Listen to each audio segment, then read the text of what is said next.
आरती ने अपना चेहरा दर्पण में देखा और फिर सिहर कर दोनों हाथों से अपना मुंह ढांप लिया। दर्पण में अपने सांवले साधारण चेहरे के साथ उसे उसी प्रतिबिंब की प्रेत छाया फिर त्रस्त कर गई थी जिसने उसे कई रातों से सोने नहीं दिया था। यह अदर्शी प्रतिबिंब उसे बार बार अंगूठा दिखाकर कह रहा था, क्या खाकर मेरी बराबरी करोगी आरती सक्सेना? प्रतिभा को तो मनुष्य अपने परिश्रम से भी संवार सकता है, किंतु कितना ही परिश्रम क्यों न कर ले, विधाता के दिए कुत्सित चेहरे को क्या वह संवार सकता है? देख लिया है ना मेरा चेहरा, मेरे यौवन, मेरे सौंदर्य के सम्मुख अब क्या तुम्हारी अफसरी टिक सकती है? आरती की सूजी आंखों की पलकें अभी भी अश्रुसिक्त थी। क्या कहेगी वह अब अपने मित्रों से? फिर मित्र भी क्या उसके साधारण स्तर के थे? वह कुछ भी न कहे तब भी उसके उदास चेहरे की एक एक रेखा को वे खुली पुस्तक की तरह बांच लेते थे। आरती की असाधारण प्रतिभा के स्तर के मित्र जुटना भी सहज नहीं था।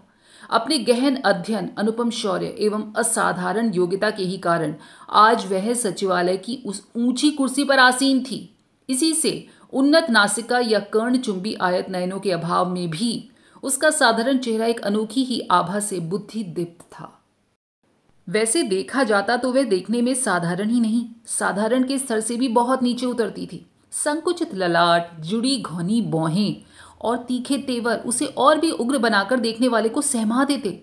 उसका एकमात्र दर्शनीय अवयव उसकी शरारती आंखें थीं, जो परिवेश के साथ कदम मिलाती बिजली की गति से अपना रूप बदलती रहती थी।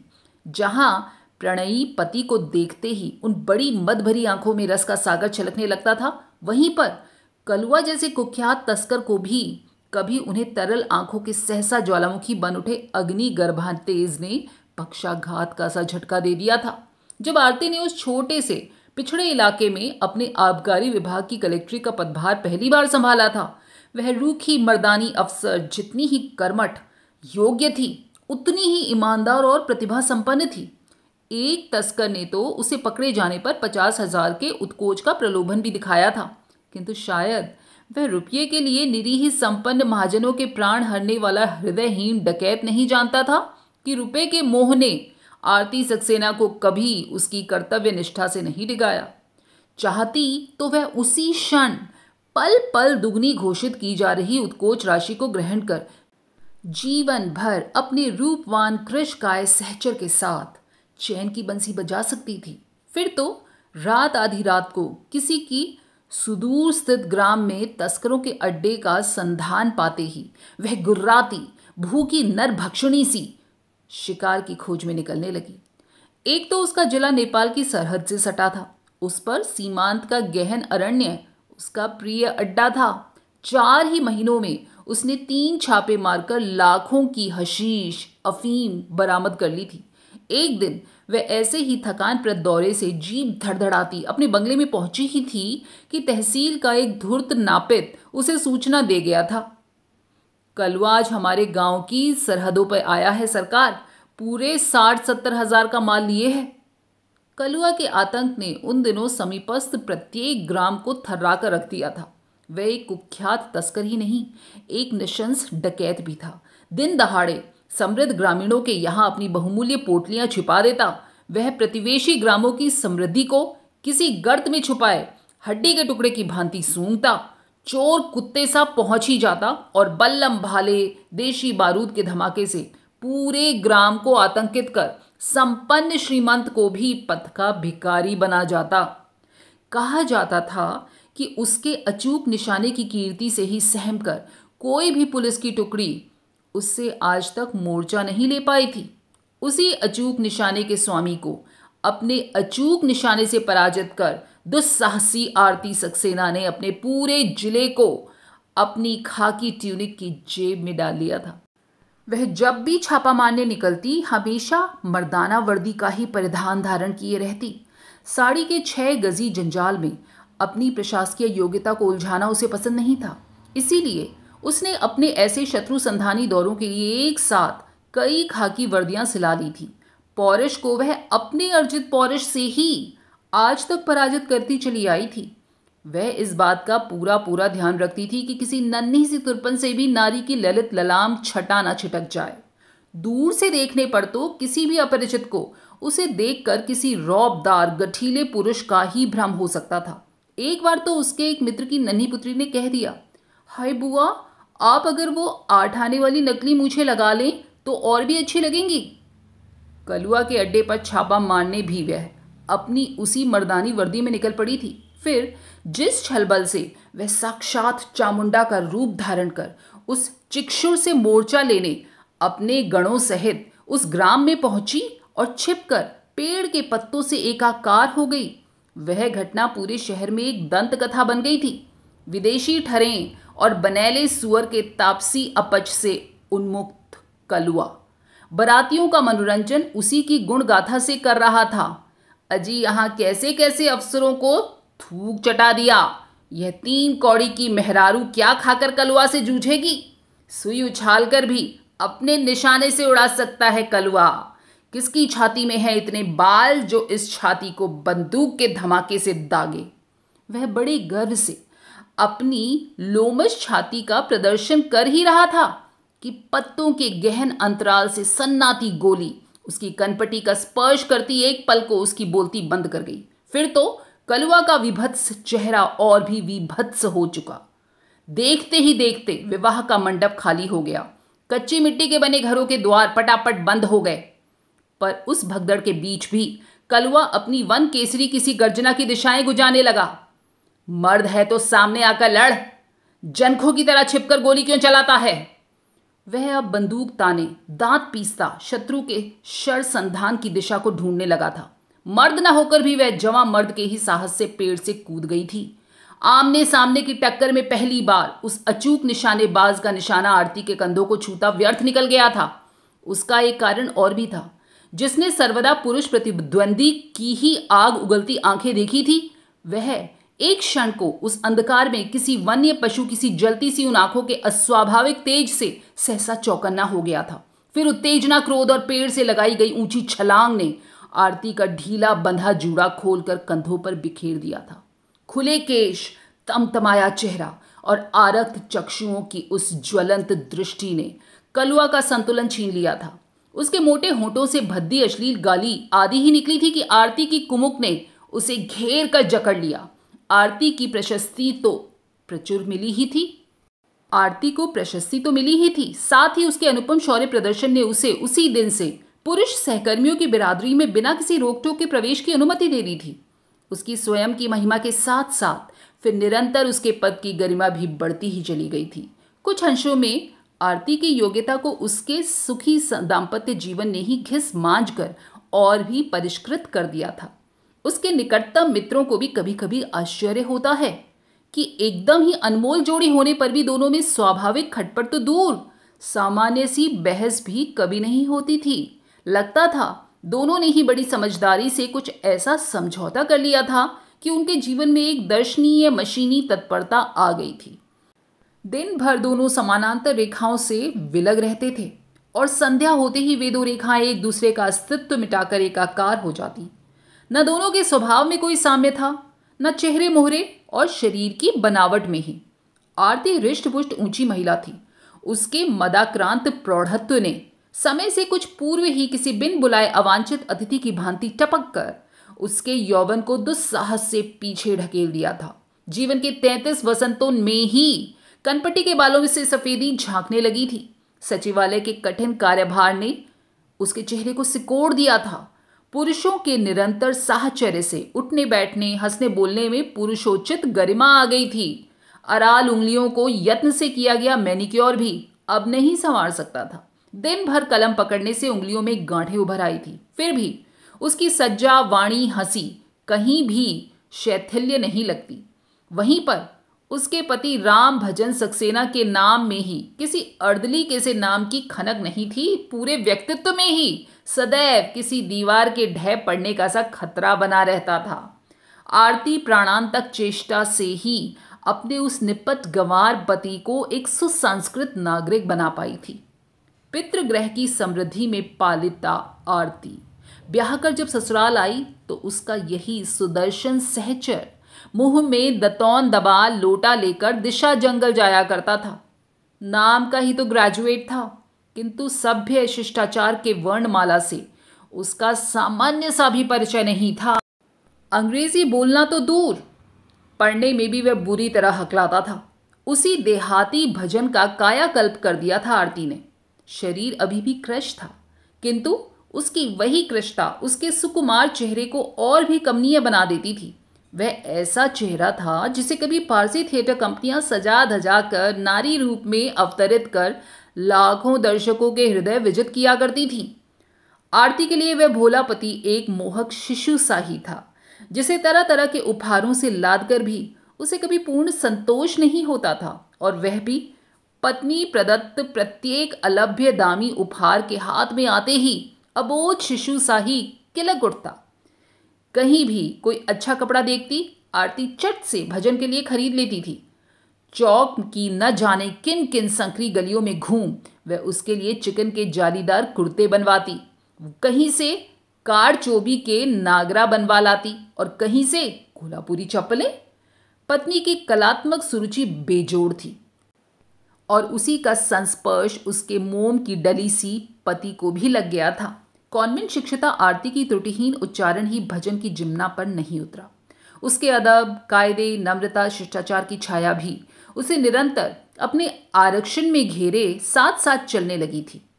आरती की दृष्टि में उसके पति का सबसे बड़ा आकर्षण था नारी मात्र के प्रति उसकी उदासीनता। उसकी मित्र पत्नियां मिलने वालियों में एक से एक आकर्षक मुखरा चपला उर्वशियां थी, किंतु मजाल थी कि कभी भजन उनसे हंसी चुहल तो कर ले। नारी रूप की प्रेरणा शक्ति उसके भोले महादेव का कभी स्पर्श भी नहीं कर पाती थी। उसका संसार, उसका प्रणय निवेदन केवल अपनी रोबदार पत्नी तक ही सीमित था। वह उसकी एकमात्र उपास्य थी और वह उसका एकमात्र उपासक। जब तक सास जीवित रही, आरती की त्रुटिहीन सेवा के बावजूद उससे असंतुष्ट ही रही। हम तो उसी दिन जान गई थीं जब बचवा उन्हें ब्याह कर लाए थे। अजी कुछ जनानी लाते तो गोद भी भरे। वैसे बचवा उसे अपने मन से ब्याह कर नहीं लाए थे, उनके दूरदर्शी पिता ने ही उन्हें वह उपहार भेंट किया था। आकंठ कर्ज में डूबे मुंशी जी का वह अकर्मण्य मंद बुद्धि पुत्र कई असफलताओं के पश्चात ग्रेजुएट बन पाया था, और फिर पिता के ही एक मित्र ने उसके लिए वनस्पति घी फैक्ट्री में एक छोटी मोटी नौकरी भी ढूंढ ली थी। जब कर्जदारों ने मुंशी जी के द्वार खटखटाकर कुंडी का लगभग उन्मूलन ही कर दिया था और गिरवी पड़े मकान की कुर्सी का भय उन्हें बुरी तरह त्रस्त कर रहा था, तभी यह रिश्ता आया था। पहले तो वे चौंके, फिर उनका विवेक जागृत हो गया। रिश्ता उन्हें मंजूर था, पर तगड़े तिलक के अतिरिक्त अपने सुदर्शन पुत्र की अंतिम नीलामी बोली में वह चाहते थे कि समधी उनका पूरा कर्ज उतार बंधक पड़ा पुश्तैनी मकान भी छुड़ा दें। आरती के पिता अवकाश प्राप्त जिलाधीश थे, किंतु अवकाश प्राप्ति पूर्व नौकरी ने उन्हें जिन जिन जिलों का सम्राट बनाया था, वहां वहां से उन्होंने महमूद गजनबी की सी हृदयहीनता से लूटपाट मचाकर यथेष्ट समृद्धि बटोरी थी। फिर आरती उनकी एकमात्र संतान थी। यह तो विधाता का सरासर अन्याय था कि पुत्री के चेहरे को वह सामान्य सा लावण्य भी नहीं प्रदान कर सके, नहीं तो आज पढ़ी लिखी पुत्री को उन्हें ऐसा बहाना पड़ता।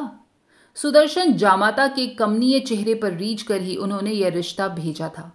बुढ़ा डायबिटिक था और बुढ़िया को दिल का पुराना रोग था। आखिर सास ससुर कितने दिन जिएंगे? ईश्वर ने चाहा तो कुछ ही दिनों में बेटी का मैदान साफ हो जाएगा और वे भजन को गृह जामाता बना अपने गृह का स्थायी सदस्य बना लेंगे। किंतु जब उनकी काल्पनिक योजना साकार हुई तो उनके भजन को स्थायी सदस्य बनाने के लिए जो सपने देखे थे वो मिट्टी में मिल गए। माता पिता को एक साथ ही ट्रेन दुर्घटना में खोकर आरती विक्षिप्त सी हो गई थी, किंतु कठिन से कठिन परिस्थितियों में भी उसने आज तक कभी हार नहीं मानी थी। ससुराल का बेढंगा मकान बेच उसने पिता की कोठी को किराए पर उठा दिया था और फिर पति की नाम मात्र की नौकरी छुड़वाकर उसे साथ लेकर वह अपनी नौकरी संभालने चल दी। भजन का वास्तविक कायाकल्प उसके इसी निरंकुश राज्यकाल से ही आरंभ हुआ था। उसकी अप्रतिम खिसियाई सी हंसी को बरबस धारण कराए गए मौन व्रत ने मिटा दिया।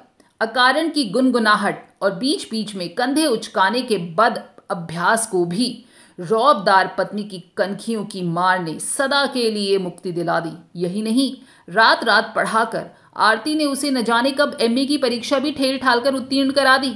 फिर तो अपने मित्र मंडली में वह अपने पति का परिचय पठन पाठन प्रेमी विद्वान के रूप में देने लगी।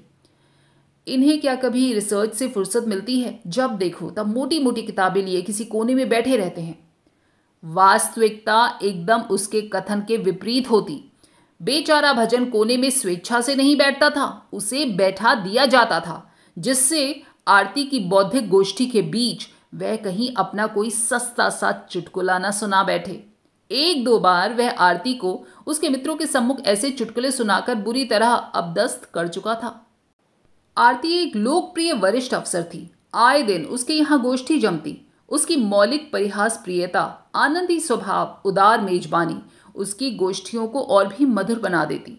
उसके दिए गए सहभोजों की शहर में विशेष ख्याति थी। जब भी उसके यहाँ पार्टी होती वह रुपया पानी की भांति बहा देती। भजन ऐसे अवसरों पर अपनी पूरी सामर्थ्य से जुट जाता। न जाने किन किन मंडियों में घूम घूम कर पसेरियों से सब्जियां खरीदता और फिर स्वस्थ बकरे की एक एक रान की जांच परख कर बोटियां कटवाता। यहां तक कि मसाला पीसने में भी उसे नौकर पर विश्वास नहीं होता। आरती दफ्तर से लौटती तो देखती कच्छा बनियान पहने वह सिल बट्टे से जूझता पसीना पसीना हो रहा है।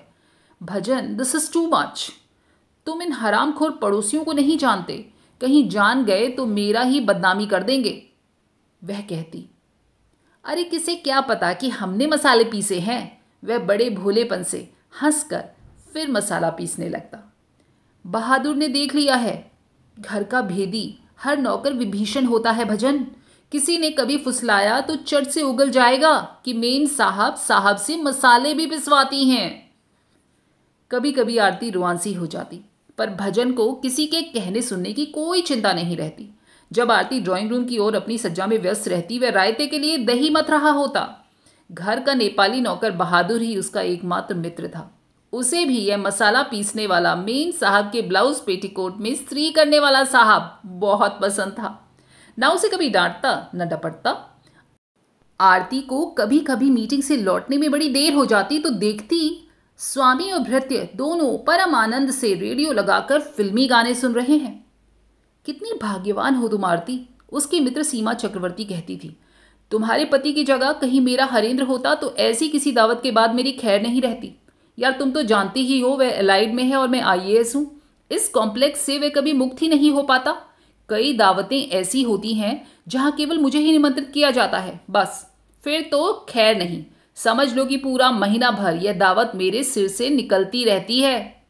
आरती गर्व से मुस्कुरा देती किंतु सहसा एक ही रात में वह उसकी सहज स्वाभाविक गर्मोन्मत्त मुस्कुराहट सूखे अदरों पर ही सूख कर विलुप्त सी हो गई थी। आज पहली बार जीवनोदधि की उद्धत आनंदी तरंगों के बीच एक अदृश्य चट्टान की भयावह उपस्थिति उसे त्रस्त कर गई थी। कुछ ही क्षणों में उसका जीवन पोत उससे टकराकर चूर चूर हो जाएगा। दिन भर की क्लांति के पश्चात कभी कभी जब भजन अपने लचीले प्रणय निवेदन के साथ डरते डरते उसे बाहों में खींचने की चेष्टा करता तो वह इस बुरी तरह से डपट देती कि बेचारा सहम कर पत्थर बन जाता। आज उन्हीं बाहों के विस्तृत घेरों में स्वयं ही सिमट कर खो जाने को उसका हृदय व्याकुल हो रहा था। विवाह से पूर्व डाइटिंग के चक्कर में जब वह ग्रास भर खाना खाकर ही उठ जाती थी तो उसकी माँ उसे टोकती थी, बेटी ऐसे ही खाना कम खाएगी तो एकदम ही मर जाएगी। यही शायद भजन की अभूख का कारण भी था। उस शुद्धार्थ भिक्षुक को उसने ही तो तीव्र भर्त्सना से न जाने कितनी बार द्वार से ही भूखा लौटा दिया था।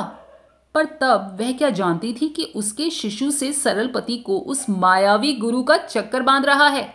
कुछ महीनों से वह पति की विचित्र गतिविधि को देखकर शंकित अवश्य हुई थी, पर फिर अफसरों का शत्रु मार्च का महीना सिर चढ़ाया था। न जाने कितने बिल, कितनी फाइलें और चिड़ियाघर के बंद पिंजरे में गुर्राते बब्बर शेर की सी गर्जना से उसके सचिव कलेजा बार बार बीच में धड़का जा रहे थे। क्या करती बेचारी, थकी मांदी आती और भजन से थोड़ा इधर उधर की बातें कर सो जाती। अचानक एक दिन आरती की नींद टूटी तो देखा साथ के पलंग से भजन गायब है। उसने सोचा शायद बाथरूम गया होगा। वह फिर नींद में डूब गई। थोड़ी देर बाद अपने कद्दावर एल्सेशियन कुत्ते का भौंकना सुन वह चौंक कर उठ बैठी।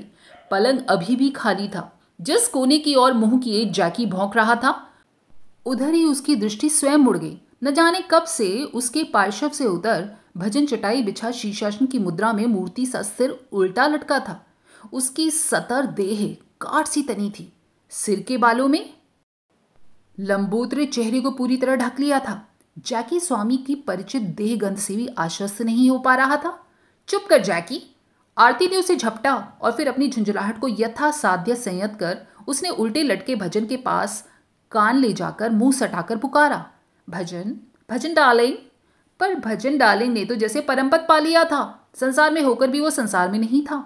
आरती का साहसी कलेजा भी बुरी तरह धड़क उठा। दिल्ली, मसूरी, मद्रास की वह अपनी सारी अफसरी कवायद भूल बिसर कर रह गई। बड़ी देर बाद वह सीधा होकर बैठा तो आरती सहम कर स्वयं ही पीछे हट गई। यह तो उसका पति नहीं था। चेहरे पर दिव्य मुस्कान और अर्धोन्मिलित दृष्टि न जाने किस अदृश्य शांति के सागर में डुबकियां लगाने लगी थी। यह सब क्या कर रहे हो भजन, इतनी ठंड में नंगे बदन? वह चिंतातुर व्यग्र होकर पति को बरबस पार्श्व में खींच लाई और कंबल उड़ा दिया। You have a very weak chest भजन, याद नहीं पिछली बार इन्हीं दिनों तुम्हें ब्रोंको निमोनिया हो गया था, और इस बार कुछ हो गया तो मैं कुछ भी नहीं कर पाऊंगी। तुम्हें पता है ना, मुझे एक सेमिनार में नैनीताल जाना है। भजन ने कोई उत्तर नहीं दिया। बड़ी देर तक पति का हाथ मुट्ठी में कसकर दाबे दाबे ही आरती फिर गहरी नींद में डूब गई। जब उठी तो उसका साथ वाला पलंग फिर सूना था। उसने ड्रेसिंग गाउन डाला, सब कमरे देखे, बाथरूम देखा और फिर बहादुर की पेशी की। क्यों बहादुर साहब कहीं गए हैं क्या? उस एक प्रश्न को पूछने में उस आत्मसम्मानी प्रखर नारी की कितनी ही सूखी सिसकियां कंठ प्राचीर से टकरा टकरा कर उसका कलेजा निचोड़ गई थीं। उसका पति आज तक उससे बिना पूछे कभी बाथरूम तक नहीं गया था। हरामखोर बहादुर भी जानता था। फिर उसी से आज पति के पलायन की कैफियत मांगने में वह धरती में धंस गई थी। जी, साहब तो आजकल रोज दोपहर में गुरुजी के पास जाता है, आज जल्दी चला गया। उसका चपटा चेहरा स्वामी की कीर्ति से उद्भासित हो और भी चपटा लग रहा था। गुरुजी? कौन गुरुजी? नागा बाबा हैं हुजूर, तन पर बस्तर नहीं। सब हमको भी एक दिन ले गया था, कहता था बहादुर हम भजनानंद बन गया तो तुमको भी साथ लेकर जाएगा। आरती को लगा वह बेहोश होकर उसी मूर्ख के सामने कहीं कोई दृश्य उपस्थित न कर बैठे। ठीक है, तुम नाश्ता तैयार करो बहादुर, साहब के आने पर ही मैं चाय पीऊंगी। और न जाने कब तक वह अवश्य कुर्सी में ही बैठी रही थी, जिसे उसने किसी जंगली भेड़िए की मान से छुड़ाए वुल्फ बॉय की ही भांति अपने बुद्धि नैपुण्य से सुसंस्कृत समाज का सम्मानित सदस्य बना लिया था। वह उसके किस अयत्न से प्रताड़ित होकर सहसा अनुशासन का बंधन तोड़ गया था। जब वह लौटा तो उसके नग्न तन पर देहाती लाल अंगोछे का वस्त्र परिधान देख आरती का चेहरा तमतमा उठा। कहीं उसकी सुरुचिपूर्ण मित्रों की बिरादरी उसे देख लेती तो वह कहाँ मुंह छिपाए फिरती। किंतु उस अद्भुत अनुशासन प्रिय नारी को विधाता ने हाथ में आई शक्ति का दुरुपयोग करना नहीं सिखाया था। हृदय क्रोध की उत्तुंग तरंगों से उद्वेलित होने पर भी वह जिन्ना को संयम के अंकुश में साधने में समर्थ थी। वे जानती थी कि व्यर्थ की चिल गुहार मचाकर वह अपने नौकर की इधर उधर बातें लगाने की प्रवृत्ति को ही प्रशय देगी।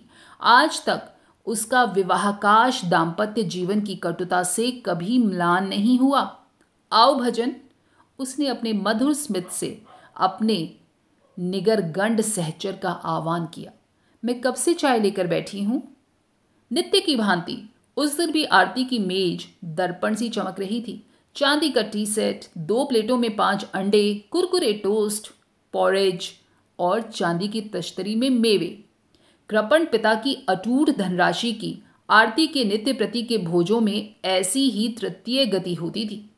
तुम खा लो, बहादुर से कहो मेरे लिए 1 गिलास दूध ले आए, मैं आज से अंडा नहीं खाऊंगा। स्वर की ऐसी अस्वाभाविक दृढ़ता ने आरती के कलेजे में खंजर सा धंसा दिया। ऐसा दुस्साहस जिसने इतने वर्षों में कभी धेला भी कमाकर नहीं दिया, वह आज कह रहा है यह नहीं खाएगा, वह नहीं खाएगा। उसके टुकड़ों पर पलने वाला देहाती लंठ गंवार की ऐसी स्पर्धा। किसने उसके इस नम्र अश्व को ऐसा अबाध्य बना दिया कि वह लगाम मुंह में ले ही नहीं रहा था। फिर भी आरती बिना कुछ कहे चुपचाप नाश्ता करती रही।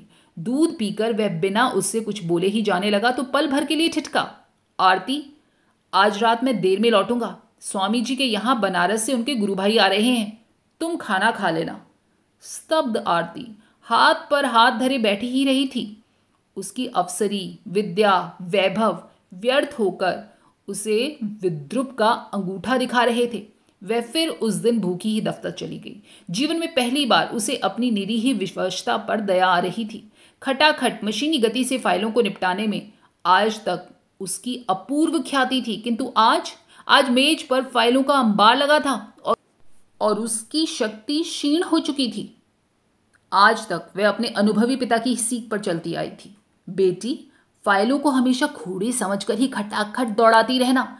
बहुत दिनों तक अस्तबल में बंधा घोड़ा खुलने पर कभी कभी मालिक को भी गिरा देता है। पर आज उसकी कलम अचल होकर बार बार बिदक रही थी। क्या वह स्वयं अपने इस दुर्भाग्य की उत्तरदायिनी नहीं थी? अफसरी की अकड़ में तनी वह भूल गई थी कि वह एक पत्नी भी है।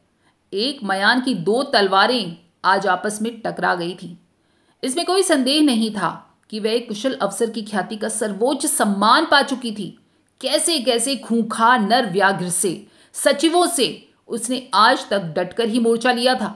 विधानसभा के प्रश्न हो या शासन संबंधी कोई नया सुझाव, बिना उसकी सम्मति के आज तक उसके किसी भी सचिव ने कोई महत्वपूर्ण निर्णय नहीं लिया था। हाथ में कलम थामते ही उसका कुत्सित चेहरा एक अनोखी आभा से उद्भासित हो उठता। उलझी से उलझी फाइल की झाड़ झंखाड़ को भी वह कलम से ऐसे उखाड़ कर सुलझा देती कि लगता कोई अनुभव कुशल माली जंगली बनी बंजर भूमि को खुरपी से गोड़ गोड़ कर सुगड़ बना रहा है। वास्तव में उस नारी की सृष्टि विधाता ने दफ्तर की कुर्सी के लिए ही बनाया था। उसकी गोदी के लिए यदि शिशु किलकता भी तो वह किलक कभी स्वाभाविक नहीं लगती थी। दिन भर की थकी मांदी घर लौटती तो भजन उसका हंसकर स्वागत करने द्वार पर खड़ा होता था। संध्या होते ही वह उसे बगल में बिठाकर अपनी मित्र मंडली में मिलने पहुंच जाती। वहां कभी कभी भजन के निरीह पौरुष को लेकर उसके मित्र परिहास की चुटकियां भी लेते, किंतु स्वयं आरती के शब्दों में उसका बौद्धिक पति उनके तुच्छ हास परिहास से कभी भाग नहीं ले सकता था। इसी से बेचारे के हाथ में जबरदस्ती किसी जटिल पुस्तक की गरिष्ठ चिखौना ठूस उसे अलग बिठा दिया जाता। आज अपने उसी निरीह पति की अनुशासनहीनता उसे डंक देने लगी थी।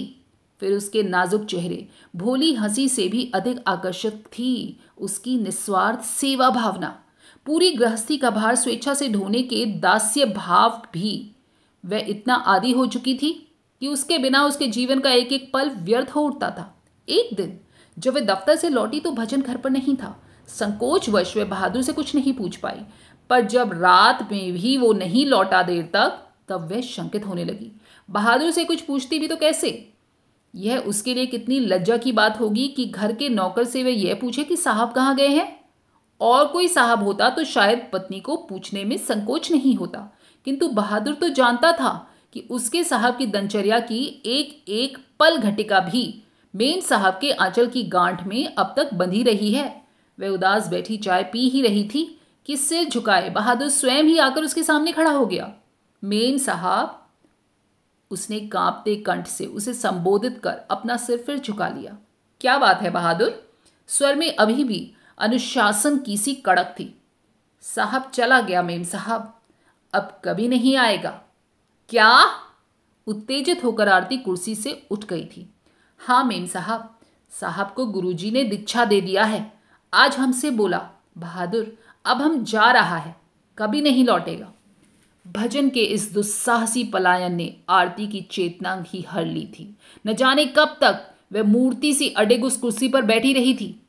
मेम साहब, बहादुर के सहमे स्वर ने उसे एक बार फिर चौंका दिया। क्या है बहादुर? उसने अपने उद्वेलित हृदय की उमड़ती तरंगों को अपने संयत कठोर स्वर से दबा दिया। मेम साहब, घर से तार आया है, माँ बहुत बीमार है, आज की गाड़ी से ही चला जाना होगा। ठीक है, तुम जा सकते हो। बहादुर आश्चर्य से अपनी उस सन की मालकिन को देखता ही रह गया। पहले क्या कभी उसने एक दिन की भी छुट्टी ऐसे दी थी? छुट्टी का नाम लेते ही वह भड़क उठती थी, किंतु आज वह बहादुर की छुट्टी के समाचार से प्रसन्न ही हुई थी। वही तो भजन के पलायन का एकमात्र साक्षी था। वह चला गया तो अपने दुर्भाग्य प्रकरण को अपने ही तक वह सीमित रख सकती थी। भाड़ में जाए भजन। गोबर का कीड़ा गोबर में सड़ सड़ कर मरना चाहे तो दोष उसका नहीं था। अपने एकांत को उसे अब अपनी बहुचर्चित गरिमा के साथ ही स्वीकार करना होगा। बहादुर को घर भेज वह दफ्तर चली गई। जब लौटी तब सूना घर उसे एक बार फिर काट खाने को दौड़ा। नहीं, ऐसे हथियार डालकर काम नहीं चलेगा। उसे एक और अवसर अपने उस मूर्ख अकर्मण्य पति को देना ही होगा। डूबती मुंडी को बाल पकड़कर एक बार खींच कर देखेगी और फिर भी यदि वह डूबना चाहे तो डूबे, भाड़ में जाए। सारी रात वह बेचैन करवटें बदलती रही। फिर पौ फटने से पहले ही वह नहा धोकर तैयार हो गई। पति के निठल्ले गुरु का पता लगाने में उसे कोई खास कठिनाई नहीं हो सकती थी। शहर से दूर जिस अरण्य में उस रमते जोगी का आश्रम था, उसका पूरा नक्शा वह बहादुर से पूछ पूछ कर अपनी डायरी में उतार चुकी थी। पड़ोस के फ्लैटों की पूरी कतार जब गहरी नींद में डूबी थी, आरती सक्सेना अपने फ्लैट में ताला लगा कार निकालकर अकेली ही अपने मूर्ख पति को ढूंढने चल पड़ी। किंतु दुर्भाग्य उसके साथ शायद कदम से कदम मिलाकर चल रहा था। लोहे लक्कड़ से भरे एक ट्रक की टक्कर के पश्चात उसे चालक की भद्दी गाली और उड़ती जटिल दाढ़ी की झलक दिखी। फिर ललाट से बहती अपनी ही रक्त धारा को देख वह चीख मारकर बेहोश हो गई थी। जब होश आया तब वह अस्पताल में थी। उसके असंख्य मित्रों की चिंता तो दृष्टि उसे सहमा गई थी और फिर दुर्बल बना गई। वह जीवित रह गई। इससे बड़ा दुर्भाग्य और क्या हो सकता था। निश्चय ही उसके अंतरंग मित्र भजन को ढूंढते रहे होंगे। क्या कहेगी अब वह उनसे? पत्नी की ऐसी दुख भरी अवस्था में उसे खबर करने के लिए उसका पता मांगेंगे तो क्या वह उन्हें उस अरण्य का पता दे पाएगी? क्लांत अवसन्न पलकों को उसने अकारण ही मूंद लिया। चोट उतनी गहरी नहीं थी। ललाट पर सामान्य सा घाव था। बाएं पैर की हड्डी में छोटी सी दरार आ गई थी। यह सचमुच ही दैवी कृपा थी कि उस जहाज से विशाल ट्रक की टक्कर ने भी न उसकी नाजुक कार का बाल बांका किया था और न स्वयं उसका। उसके मित्रों ने ही कार की मरम्मत करा दी और 15 दिनों में वह स्वस्थ होकर घर लौट आए। इसी बीच मित्र उससे बार बार भजन का पता पूछते रहते। एक पत्र तो उन्हें लिखना ही चाहिए। तार आप भले ही न दें, आप पर इतनी बड़ी विपत्ति आई है, न नौकर है न कोई आत्मीय। हमारा भी तो कुछ कर्तव्य है। भजन आएगा तो क्या कहेगा? नहीं नहीं, आरती बड़े ही चातुर्य से उन्हें समझा बुझाकर शांत कर देती। आप लोग भजन को नहीं जानते। एक तो रूमेटिक हार्ट का मरीज रह चुका है। मुझे कभी छींक भी आ जाती थी तो पगला जाता था। इतने दिनों बाद तो बेचारे को एकांत अध्ययन का अवसर मिला है। मैं उसका पता नहीं दे सकती और फिर अब तो मैं बिल्कुल ठीक हूँ, एकदम ठीक। कभी कभी उसका अद्भुत अभिनय स्वयं उसे ही अभिभूत कर देता। कौन कह सकता था कि 1 महीने से उसकी एक एक निद्राहीन रात्रि शून्य वातावरण में सिसकते हुए गुजर रही है। उसकी भूख प्यास नींद सब कुछ उसका नवीन सन्यासी अपने साथ ही ले गया है। दिन तो दफ्तर में कट जाता, लेकिन संध्या को वह द्वार बंद कर भजन के एक एक कपड़े को घंटों तक सहलाती, सूंघती, सिसकती रहती। मित्रों को वह कब तक अपनी व्यर्थ कैफियत से फुसला सकती थी। एक दिन आधी रात को उसने अपना निर्णय ले ही लिया। एक प्रयास को तो विधाता ने व्यर्थ कर दिया था। अब वह एक बार फिर अपने दुर्भाग्य से जूझेगी। जीवन में आज तक उसने कभी हार नहीं मानी थी। रात भर बैठकर उसने पति के गुरु से अपने वार्तालाप की भूमिका तैयार की। क्या क्या कहना होगा, कैसे कहना होगा, सब कुछ अपने आप अपनी डायरी में नोट किया और जब दफ्तर जाने लगी तो पति संधान के लिए निकाली गई अपनी साड़ी भी मैचिंग ब्लाउज और पर्स के साथ पलंग पर सजा गई। एक जरूरी मीटिंग के चक्रियों से जब वह निकली तो संध्या हो गई थी। घर लौट स्वयं चाय बनाने, मुंह हाथ धोने में संध्या और प्रगाढ़ हो गई थी। तेजी में कार ड्राइव करने पर भी गंतव्य स्थान तक पहुंचने में उसे 45 मिनट लग ही गए थे। गाड़ी उस गहन अरण्य में जा नहीं सकती थी। पास ही अरड़ के खेत के साए में गाड़ी लॉक कर वह उतरी तो कलेजा धड़क रहा था। क्या पता भजन के गुरु अपने शिष्य के साथ डेरा डंडा उखाड़ किसी और अरण्य में चले गए हों। जोगी और सांप का क्या कभी कोई घर होता है? वह हमेशा अपनी टॉर्च साथ रखती थी, किंतु उस दिन पहली बार मानसिक अशांति ने उसे ऐसा विभ्रांत कर दिया था कि वह टॉर्च साथ रखना ही भूल गई थी। बड़े बड़े काश गुच्छ बार बार उसे उलझा रहे थे। उधर एक कंटीली झाड़ी बौराई कुत्ते सी उसकी साड़ी की सुनहरी जरी में उलझ गई। उसे छुड़ाने लगी तो गोखरू कांटों का गुच्छा पूरी हथेली की खाल उधेड़कर चला गया। विवशता और खींच के आंसू उसकी आंखों में छलक आए। आज भजन ऐसी मूर्खता नहीं करता और इस भंड स्वामी के चक्कर में नहीं पड़ता तो प्रदेश की वह वरिष्ठ अफसर उन अभागे जंगली कांटों में ऐसे उलझती क्या। हाथ के कांटे निकाल वह फिर आगे बढ़ी। दूर दूर तक फैले गहन अंधकार के निसीम शून्य सागर के बीच वह तुच्छ तरुणी सी डगमगाई खड़ी थी कि बड़ी दूर टिमटिमाती एक बत्ती के क्षीण आलोक ने उसे आश्वस्त किया। निश्चय ही यह उस मूर्ख के आश्रम की बत्ती होगी। उसका अनुमान ठीक ही था। एक लंबी संकरी निष्पत्र यूकलिप्टस वृक्षों की परिधि पार कर वह आश्रम के द्वार तक पहुंची और ठिठक कर खड़ी रह गई। अश्वत्थ के मोटे तने के पीछे दुबकने में उसने फिर विलंब नहीं किया। इतने दिनों बाद उस प्राण प्रिय चेहरे को अचानक देख वह क्षण भर को अपना मानसिक संतुलन ही जैसे खो बैठी थी। फूस की छाई झोपड़ी के गोबर के लिपे प्रांगण में धधकती धूनी की रक्तिम लपटों में ताम्रवर्णी बने उस चेहरे को एकदम ही अपरिचित बना दिया था। एक ही महीने में उस सुदर्शन चेहरे की कैसी गत बन गई थी। जिन बालों को वह स्वयं शहर के सबसे महंगे सैलून में जाकर अपने निर्देशन में कटवाती छटवाती थी, उनकी रूखी लटों पर राख उड़ रही थी।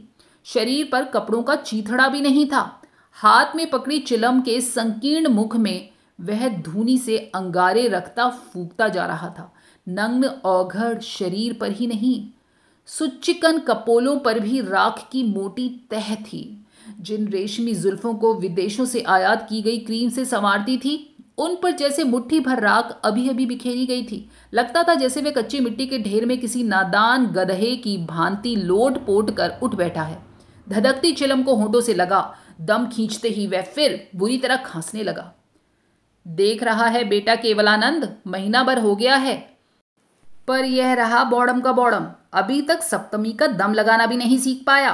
पहला कश खींचते ही ससुरा खांसते खांसते औंधिया जाता है। लौंडिया है रे क्या? ही। गुरु की उस विभत्स अश्लील हंसी को सुनते ही आरती भय से ठंडी पड़ गई। बाप रे बाप, जैसी भयंकर हंसी थी वैसा ही भयानक चेहरा भी। नग्न दिगंबर, सारे बदन में राख का प्रलेप, ऊंची उठी उलझी जटाओं के उत्तुंग उभार। फिर गुरु ने बम बम कर खोल लंबी लटों की यवनिका अपने नग्न स्कंधों पर बिखेर दी। भजन के हाथ से चिलम छीन वह फिर अपने लाल अंगारी सी आंखें ललाट पर चढ़ा जोर जोर से कश खींचने लगा और हंसने लगा।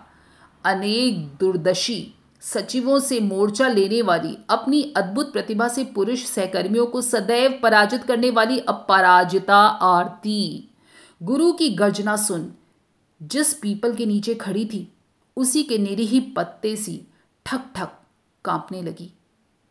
रामदासी, गुरु ने हाक लगाई, बाहर आ और इस छोकरे को जरा चिलम पीना सिखा। आए हैं ससुर वैरागी बनने, कलेजा है पिद्दी का। रामदासी आकर भजन के पीछे हंसती खड़ी हो गई। गेरुआ ऊंची बंधी धोती को फेंटा उसके सुडौल वक्ष स्थल का महाऔदार्य से प्रदर्शन करता उसकी भव्य ग्रीवा से लिपटा था। वन्य मृगी कैसे चपल आयन नैनों से परिहास की असंख्य किरणें फूट रही थी। उन्नत नासिका के नीचे होंठों की गढ़न ही शायद ऐसी थी कि लगता था निरंतर किसी का उपहास करती उसे अपदस्थ कर रही हो। नाम मात्र को धारण किए गए संक्षिप्त परिधान के लिए उस श्यामल चेहरे पर किसी भी प्रकार का अप्रतिभ भाव नहीं था। सहज सिद्ध अधिकार से उसने फिर वही बंद अधरों की रहस्यमयी मुस्कान के साथ गुरु के हाथों से चिलम ली और फिर बड़े ही स्वाभाविक तरीके से उसे चिलम पकड़ना सिखाने लगी। फिर उस रस सिक्त शिक्षा के बीच फिर उस गुरु ने उस दूसरे संड मुसंड नंग धड़ंग चेले केवलानंद ने क्या कहा वह सुन नहीं पाई, पर लावण्यमयी रामदासी वैराग्य की नींवें ढहाती चिलम सहित भजन के कंधों पर ढुलक गई। आरती का आहत नारित्व सहसा चोट खाई नागिन सा ही फन उठाकर फुफकार उठा। वह तेजी से बढ़ती धूनी की रक्तिम धूम्र रेखा को चीरती बिना किसी की ओर देखे भजन के सामने तन कर खड़ी हो गई। भजन, घर चलो। उसे आज भी अपने अनुशासन पर दृढ़ विश्वास था। एक बार आंखें चार होने पर भजन अब भी उसके आदेश की अवहेलना नहीं कर सकता था। पर पति की गांजे के दम से आरक्त दृष्टि धूनी की धूम्र रेखा पर ही निबद्ध थी। उसने एक बार भी आंखें उठाकर आरती की ओर नहीं देखा। चिलम एक जलती लकड़ी से टिका। वह एक लंबे चिमटे से आग को अकारण ही ऐसे उभारने लगी जैसे पास खड़ी जीवन सहचरी को उसने देखा ही न हो। भजन, घर चलो। इस बार के अस्फुट स्वर में केवल समर्पण था, अनुशासन नहीं। घर? भजन का कंठ स्वर भी गांजे के दम ने बदल दिया था। उसमें अब कोमलता नहीं, तीव्र और तीखी खनक थी। मेरा कोई घर नहीं है, हा हा हा। आरती का चेहरा सफेद पड़ गया था। क्या कहते हो भजन, तुम्हारा कोई घर नहीं? इस बार शोकाकुल आरती की आंखों से अविरल अश्रुधारा बहने लगी। उसे अपनी विवशता इतनी असह्य कभी नहीं लगी थी। पहली बार उसे लगा कि उसके ब्रह्म आवरण के बीच उसकी ऊंची नौकरी, ऊंची प्रतिभा, उसकी ख्याति के बीच केवल पत्नी भाव की ही धारा निरंतर बहती रही थी। उसी धारा में उसके जीवन की सार्थकता थी, जिसे वह आज तक एक क्षीण धारा ही समझती रही थी। वह आज उसके विवेक, संयम, लज्जा, ब्रह्मांडर के रोड़े पत्थरों को ठेलती फूट कर बाहर निकल पड़ी थी। संसार का कोई भी समर्थ बांध अब उसके वेग को अवरुद्ध नहीं कर सकता था। रामदासी चिलम उठाने को झुकी तो पाया कि देखने पर वह दूर से जितनी आकर्षक लगी थी, निकट से उसके प्रस्फुटित यौवन का आकर्षण आरती को उतना ही घातक लगा था। निश्चय ही यही दुराचारणी उसके निर्बुद्धि पति के विनिपात की मूल उत्स भूमि थी। क्रोध में आकर आरती की नासिका का अग्रभाग फड़क उठा। तमतमाया चेहरा फिर कठोर हो गया। क्षण भर पूर्व क्या इसी मायाविनी के पाश में बंधने भजन सिद्धार्थ बना अपने सुसज्जित वातानुकूलित भवन को छोड़कर, अपनी अफसर बीवी को छोड़कर इस बीहड़ अरण्य में भटक रहा था? उस अपरिचिता स्वयं व्रत सौत के प्रति उसे घृणा ही अधिक हुई थी, क्रोध कम। तुम यहां क्या करती हो? उसने उस रोबीले स्वर में पूछा जिसमें वह कभी कभी अपने चपरासी या फर्राशों को सचिवालय की बेंचों पर ऊँगने के लिए डांटती डपटती रहती थी। किंतु उस प्रश्न की कड़क पद्म पत्र पर पड़े जल बिंदु सी ही व्यर्थ ढलक गई। जिससे प्रश्न पूछा गया था उसकी निर्भीक दृष्टि में किसी को कुछ न समझने वाला दर्प की झलक ही उभर आई थी। आरती के प्रश्न का उत्तर दिए बिना ही वह अबाध्य छोकरी चिलम की राख वहीं झाड़ती रही। इस बार आरती बौखलाकर पत्थर की मूर्ति से जड़ बैठे उस औगड़ गुरु पर बरस पड़ी। तुम जैसे भंड स्वामियों को मैं खूब जानती हूं। एक बार आजमगढ़ में ऐसे ही एक आश्रम में मैंने छापा मारकर सेरों अफीम बरामद की थी। जवान छोकरियों को अपने इस आश्रम में बटोर तुम कैसी दीक्षा दे रहे हो, इस छोकरी को देखते ही समझ गई हूं मैं। अब तक निर्लिप्त विरोध भाव से अडिग बैठी अवधूत की राख से ढकी पलकें सहसा खुल गई। दहकते अंगारे सी दृष्टि में यदि जलाने की शक्ति होती तो आरती सक्सेना उसी क्षण भस्म होकर राख हो जाती। माई, क्रोधी गुरु की आंखें ललाट पर चढ़ गई। लंबा चिमटा उसने जोर जोर से जमीन पर ऐसे पटका जैसे क्रुद्ध अविवेकी भीड़ को डराने कोई पुलिस अधिकारी हवा में गोली चला रहा हो। जानती है तू किससे बात कर रही है? हां हां जानती हूं। उत्तेजित आरती बुरी तरह हाँफने लगी थी। एक ऐसे धूर्त चोट्टे से जो लोगों का बेवकूफ बनाता है, जो लोगों की सुखी गृहस्थी उजाड़ देता है, योग में नहीं भोग में लिप्त है। निकल जा यहां से। भजन का गुरु अब अपनी पूरी विभत्स नग्नता का निर्लज्ज प्रदर्शन करता चिमटे सहित खड़ा हो गया। किंतु तेजस्विनी निर्भीक आरती भी सिहनी की सी तन कर खड़ी हो गई थी। ठीक है भजन, उसने नग्न गुरु की ओर दृष्टिपात किए बिना ही अपने पति को लक्ष्य कर अपना अंतिम अग्निबाण चलाया। तुम शायद भूल गए हो भजन की कानून की दृष्टि में तुम अब भी मेरे पति हो। तुम्हें जाना है तो कायदे से, कानून को संतुष्ट करके ही जा सकोगे, समझे? और उस क्रिया में तुम्हारे इस ढोंगी पाखंडी गुरु और तुम्हारी संगनी को किस आश्रम की हवा खानी होगी वो शायद मुझे तुम्हें बताना नहीं पड़ेगा। इतना कहकर वह फिर तेजी से पलटकर निकल गई थी। घर लौटते ही उसकी गर्वोक्ति उसे स्वयं ही व्यर्थ लगने लगी। कानून की शरण में जाने का मतलब था अपने गंदे कपड़ों की मलन पोटली सबके सामने खोलना। काश वह माँ होती तो उसके जीवन की रिक्तता आज इतनी असह्य न होती। विवाहित तो वह हो गई, लेकिन विधाता उसे किन पूर्व पापों का दंड दे रहा था? एक बात वह खूब समझ गई थी कि गुरु और नवीन वैराग्य सहचरी की उपस्थिति में उसके भोले पति का प्रत्यावर्तन असंभव है। पर जैसे भी हो उसे एकांत में घेरना होगा। बहुत संभव था कि उसकी दी गई धमकी से त्रस्त होकर गुरु अपने चेले चेलियों के साथ रात को ही कहीं चल दे। इसी उधेड़ बुन में रात 3 बजे आरती फिर उसी अरण्य में चली गई। नक्षत्र खचित व्योम के नीचे वह उसी अश्वत्थ से लिपटी व्यर्थ अभिसारिका बनी खड़ी रही। कुटिया के मुंदे द्वार जब खुले तो वह एक पल को थरथराकर वहीं बैठ गई। ओह, भजन ही था यह अलमस्त चाल, लंबे गोरे हाथ में लोटा और मुख में दतौन। वर्षों पूर्व के देहाती हनीमून की स्मृति में एक बार फिर आरती बोरा गई। जब वे नई नई ब्याह कर आई थी तो भजन ऐसे ही तो दिशा जंगल जाया करता था। आरती ने अपने को और भी पीछे दुबका लिया। भजन लोटा लिए उसी अलमस्त चाल से नदी की ओर बढ़ता गया। पीछे पीछे दबे पांव रखती जीवन सहचरी भी चल रही थी। यह उसने नहीं देखा। कार के पास पहुंचकर वह ठिठक कर रह गया। तभी आरती ने बिजली की तड़प से हाथ से लोटा छीन दूर पटका।